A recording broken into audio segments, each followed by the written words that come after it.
News at Daybreak. Good morning, Middle Georgia. Today is Wednesday, June 8th. Thanks for watching 41 NBC News at Daybreak. I'm LIZBETH Gutierrez. Our top story this morning, the latest on a shooting in Macon that left 2 dead and another injured. 41 NBC's Cameron Branscombe has the details on the incident and reactions from the community.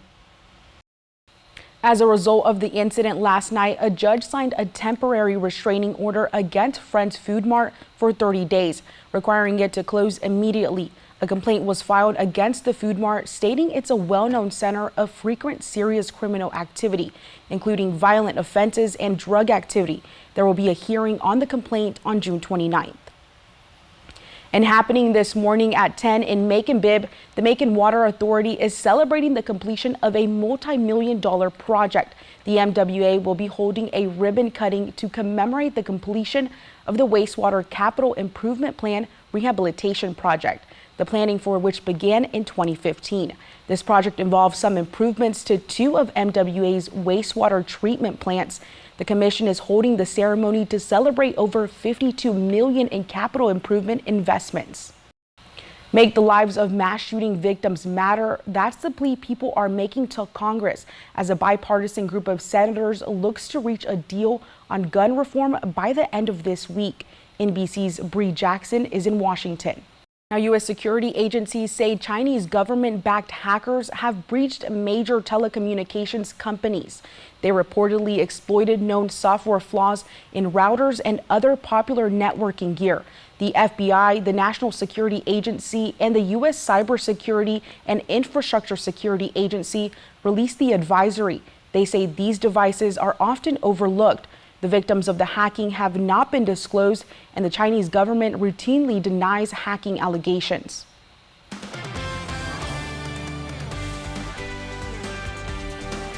When Daybreak continues, a touching story about how a woman got to meet her biological father over 30 years after she was born.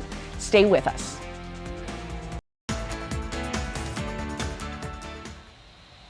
Welcome back. With the increase of violence across the country, faith-based organizations in Middle Georgia are making sure they're protected. I take a look at why churches are taking the extra safety measures.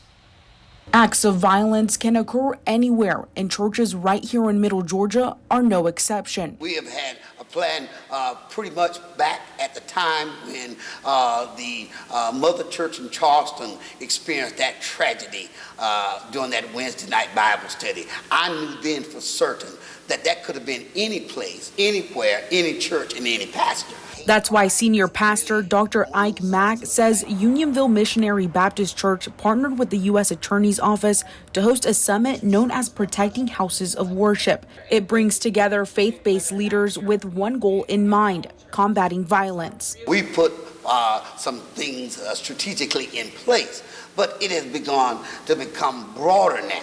So it's important that we just not only look at the classes, but that we reach the masses. Law enforcement across Middle Georgia were also in attendance. Macon-Bibb County Sheriff David Davis says his deputies are not always at the incident on time, so he wants to make sure places of worship know the signs of a violent act. Be vigilant, be observant, knowing who is on your premises.